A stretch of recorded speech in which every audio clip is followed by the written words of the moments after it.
I've been telling people this. If you look at our trends presentation for 17, let's see, 18, 19, for 2016 and 2017, we picked Provo, Utah as our top city to invest in the US. For 2018 and 2019, we picked Boise, Idaho. And for 2020, we had a tie. This is the first time in so many years of doing real estate trends. This is a toolkit that goes out to about 60,000 people a year. We had a tie. And you'd be very interested in knowing, Alan, that the tie was Charlotte and Raleigh. I don't know what North Carolina politicians are eating, but whatever they're eating, I want to eat it.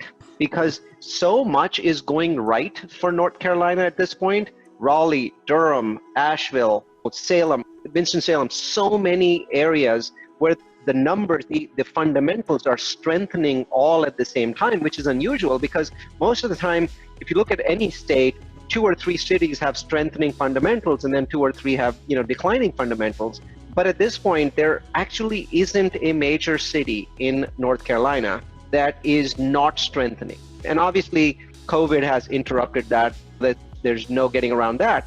But I think that once we get a vaccine, I think that North Carolina is going to be one of the fastest out of the gates in terms of growth. So I think that it's phenomenal. And some of that growth is spilling over into South Carolina. I'm seeing strength in places like Columbia and what's the beach resort that you've got when you shoot down South Carolina to the ocean. So Myrtle Beach and Charleston, I'm seeing strong growth there, seeing fundamentals develop. It's a little bubbly, that area, the growth's a bit more bubbly, where I feel like Raleigh and Charlotte are more grounded in fundamentals. But all the same, Carolinas are just seeing incredible growth. Georgia is similar, but I feel like it's more Atlanta driven. To me, it's not that Georgia is growing. I think it's Atlanta that is becoming a world-class city. And as people pour in and there's huge amounts of in-migration to Atlanta, that is then spreading out to the other parts of Georgia. But it's not as broad-based, where the North Carolina seems to have just extraordinary broad-based growth. Even quiet cities like Asheville, nothing was going on in Asheville for 10 or 20 years, and all of a sudden now it's just people are building left and right. And again, when this sort of thing happens, usually you say it's a boom, it's going to be a bust, but the fundamentals appear to be increasing at the same rate as new construction. So it doesn't seem like it's getting out of control or overheat.